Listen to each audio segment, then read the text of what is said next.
आज हम एक ऐसे नाम पर बात करने जा रहे हैं जिसे सुनते ही दिमाग में दौलत, ताकत और हाँ, दुनिया के सबसे महंगे घरों में से एक की तस्वीर बनती है। बिल्कुल, मुकेश अंबानी। लेकिन हमारे पास जो स्रोत हैं, वो इस तस्वीर के पीछे के इंसान की कहानी बताते हैं।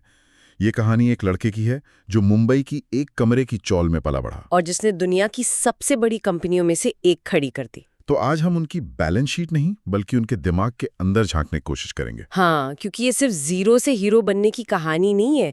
ये कहानी है डर की, नाकामी की और फिर दुगनी ताकत से वापसी करने की। तो आज की हमारी इस चर्चा का मकसद क्या है? मकसद ये समझना है कि मुकेश अंबानी की इस बेमिसाल कामयाबी के पीछे विरासत में मिली दौलत थी या फिर जिम्मेदारी का वो एहसास जो उन्हें उनके पिता से मिला। चलिए इस दिलचस्प सफर की परतों को खोलते हैं। बिल्कुल। तो जैसा कि मैंने कहा, कहानी की शुरुआत किसी आलीशान बंगले से नहीं होती। नहीं, बिल्कुल नहीं। मुकेश अंबानी का जन्म 1957 में हुआ था और वो भी भारत में नहीं। अच्छा। हाँ, यमन के अदन शहर में। उनके पिता धीरूभाई अंबानी वहाँ एक पेट्रोल पंप अटेंडेंट की नौकरी करते थे। और उनकी माँ?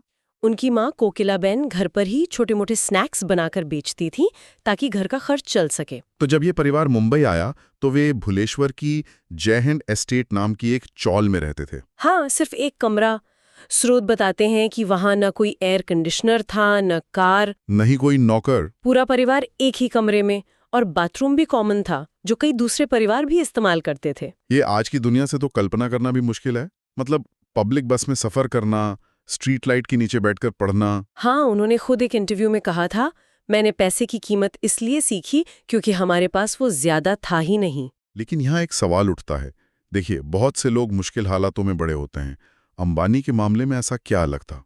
क्या वो सिर्फ अभाव था या उनके पिता की सोच का असर था जिसने उस अभाव को एक हथियार में बदल दिया? ये बहुत अच्छा सवाल है और इसमें सबसे दिलचस्प बात यह है कि अभाव ने उन्हें सिर्फ किफ़ायती नहीं बनाया, बल्कि इसने उन्हें स्केल यानी पैमाने के बारे में बिल्कुल अलग तरीके से सोचना सिखाया। अच्छा, वो कैसे? देखिए, जब आपके पास संसाधन कम होते हैं तो आप ये सोचते हैं कि किसी एक चीज को 10 गुना लोगों तक सबसे कम लागत में कैसे पहुंचाया जाए। हाँ, सही बात है। आप हर चीज को बड़े पैमाने पर करने की सोचते हैं ताकि लागत कम हो।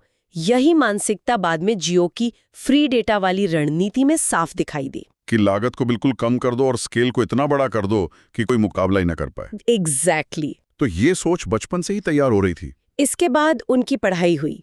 उन्होंने मुंबई से केमिकल इंजीनियरिंग की और फिर वो दुनिया की सबसे प्रतिष्ठित यूनिवर्सिटीज में से एक स्टैनफोर्ड पहुंचे। लेकिन यहाँ कहानी में एक जबरदस्त मोड़ आता है। हाँ, उनकी पढ़ाई बीच में ही रुक गई। उनके पिता धीरूभाई का फोन आया और उन्होंने सिर्फ इतना कहा, मुकेश वापस आ जाओ, रिलायंस को तुम्हारी जरूरत है। और मुकेश अंबानी ने स्टैनफोर्ड की अपनी एमबीए की डिग्री बीच में ही छोड़ दी। हाँ, और भारत लौट आए।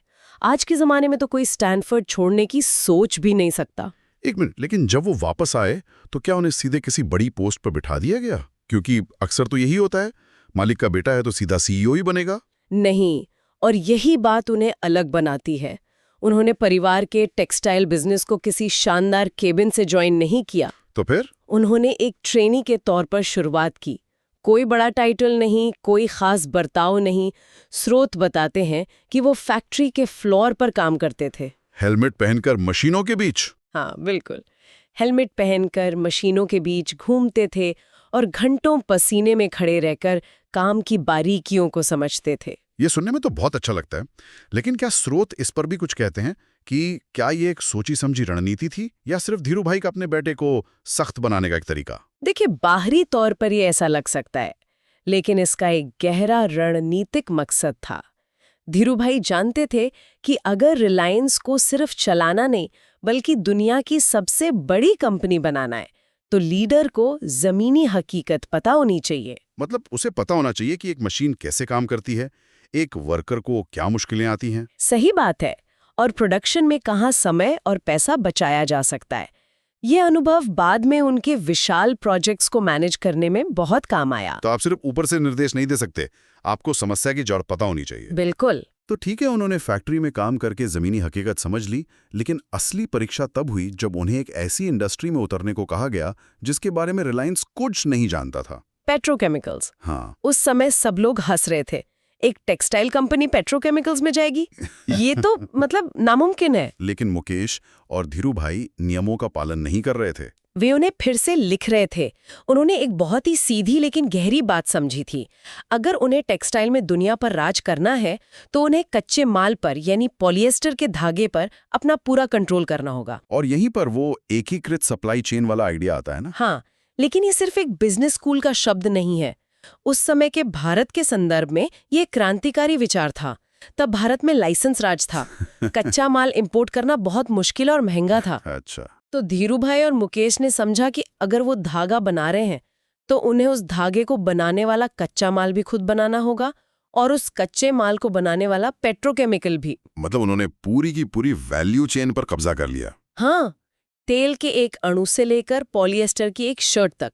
तो इसका मतलब ये हुआ कि उनकी लागत इतनी कम हो गई कि बाजार में कोई उनका मुकाबला ही नहीं कर सकता था। एग्जैक्टली। और इसी सोच को उन्होंने एक विशाल रूप दिया। जामनगर में दुनिया का सबसे बड़ा रिफाइनरी कॉम्प्लेक्स इसी सोच का नतीजा है। तो उनकी रणनीति साफ थी, इतना बड़ा बनाओ, इतनी तेजी से बनाओ और इतनी कम लागत पर बनाओ कि मुकाबले का सवाल ही पैदा ना हो। ये एक बहुत जोखिम भरा दाव था, लेकिन इसने रिलायंस को वैश्विक स्तर पर एक बड़ी ताकत बना दिया। लेकिन हर कहानी में एक मुश्किल दौर आता है।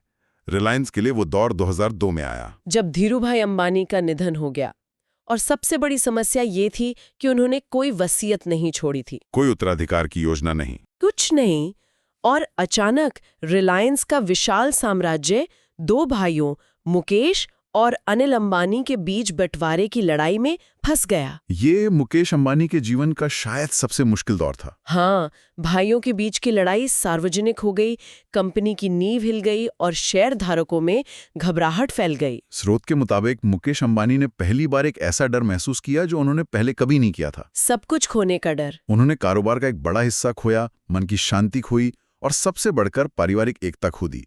ये एक ऐसी स्थिति थी जो किसी को भी तोड़ सकती थी। बिल्कुल। इस तरह का झटका किसी इंसान को कैसे बदलता है? क्या उसे ज्यादा सावधान बना देता है या और ज्यादा आक्रामक? ये एक दिलचस्प मनोवैज्ञानिक सवाल है। ज्यादातर लोग ऐसे झटके के बाद सुरक्षित खेलना पसंद करते हैं, लेकिन स्रोत बताते हैं कि अंबानी के मामले में शायद इसका उल्टा हुआ। अच्छा। हाँ, इस अनुभव ने उन्हें शायद और भी बड़ा और साहसी कुछ करने के लिए प्रेरित किया, कुछ ऐसा बनाने के लिए जो पूरी तरह से उनका अपना हो और जिसे कोई इनसे छीन ना सके, शायद। और यहीं से उनके अगले बड़े दाव की नींव पड़ी। और वो दाव था जियो, जिसने ना सिर्फ रिलायंस को बल्कि पूरे भारत को हमेशा के लिए बदल दिया। हाँ, साल 2010 के आसपास उन्होंने एक ऐसी बात कही जिसे उस वक्त किसी ने गंभीरता से नहीं लिया। उन्होंने कहा, डेटा नया तेल है। उस समय तो लोगों ने उन्हें लगभग पागल ही समझा होगा। बिल्कुल। उस समय भारत में डेटा बहुत महंगा था, इंटरनेट की स्पीड कछुए की चाल चलती थी और टेलीकॉम सेक्टर में एयरटेल, वोडाफोन जैसे बड़े-बड़े खिलाड़ी पहले से ही मौजूद थे। लोग सोच रहे थे, इस भीड़ भरे बाजार में एक और कंपनी और फ्री इंटरनेट, ये तो दिवालियां हो जाएंगे। हाँ, लेकिन उन्होंने 2016 में जियो लॉन्च किया और जो उन्होंने किया वो किसी ने सपने में भी नहीं सोचा था। महीनों तक फ्री कॉल, फ्री डेटा, सब कुछ फ्री। बाजार में जैसे तूफान आ गया। दुनिया हर ग्राहक को जोड़ने पर हजारों रुपए खर्च कर रही थी। जियो ने कहा, हम इसे मुफ्त देंगे और पैसा बाद में डेटा और हमारी दूसरी डिजिटल सेवाओं जैसे जियो सिनेमा, जियो सावन से कमाएंगे। तो उन्होंने टेलीकॉम को एक पाइपलाइन की तरह नहीं बल्कि एक पूरे इकोसिस्टम की तरह देखा। एग्जैक्टली। हाँ। जहां ग्राहक एक बार अंदर आ जाए तो बाहर न जा पाए। और इसका नतीजा हम सब ने देखा, दुकानों के बाहर सिम कार्ड के लिए मीलों लंबी लाइन है। हाँ, और भारत जो मोबाइल डेटा इस्तेमाल करने में दुनिया में 155वें नंबर पर था, वो कुछ ही महीनों में टॉप 5 में पहुंच गया। लाखों लोगों को पहली बार तेज इंटरनेट मिला। डिजिटल शिक्षा, यूट्यूब, ऑनलाइन बैंकिंग, नए कारोबार के दरवाजे खुल गए। इसीलिए स्रोत इसे सिर्फ एक टेलीकॉम कंपनी का लॉन्च नहीं कहते। नहीं, वे इसे डिजिटल स्वतंत्रता आंदोलन कहते हैं। ये एक ऐसा कदम था जिससे सिर्फ बाजार को डिस्टर्ब नहीं किया, बल्कि एक बिल्कुल नया बाजार ही खड़ा कर दिया। पहले लोग डेटा बचाने की सोचते थे, जियो के बाद सोचने लगे कि डेटा खर्च कहाँ करें। बिल्कुल, ये एक बुनियादी बदलाव था। और ये हमें उसी सवाल पर वापस लाता है, क्या ये सिर्फ एक शानदार बिजनेस रणनीति थी या देश को डिजिटल रूप से बदलने की एक बड़ी सोच? शायद दोनों का मिश्रण था। शायद। आज की तारीख में तो हम जानते ही हैं, वो दुनिया के सबसे अमीर लोगों में से एक हैं। उनके पास एंटीलिया जैसा घर है, आईपीएल टीम मुंबई इंडियंस के मालिक हैं। और गूगल, मेटा जैसी दुनिया की सबसे बड़ी कंपनियों के साथ उनकी पार्टनरशिप है। हाँ, ये सब देखकर एक बेहद भव्य और ग्लैमरस जीवन शैली की तस्वीर बनती है। बिल्कुल, लेकिन यहीं पर एक बहुत बड़ा विरोधाभास है जो ज्यादातर लोगों को पता नहीं। स्रोत इस बात पर खास तौर पर जोर देते हैं कि मुकेश अंबानी आज भी एक बेहद अनुशासित जीवन जीते हैं। हाँ, ये वाकई दिलचस्प है। बताया जाता है कि वे रोज सुबह 5 से 5:30 के बीच उठ जाते हैं और घंटों पढ़ते हैं, खाना बिल्कुल सादा, शाकाहारी। शराब और सिगरेट से कोसों दूर रहते हैं। इतना ही नहीं, अपनी सेहत का ध्यान रखने के लिए वे हर रात अपने घर के अंदर ही टहलते हैं। वो एक बेहद निजी और परिवार पर ध्यान केंद्रित करने वाले इंसान हैं।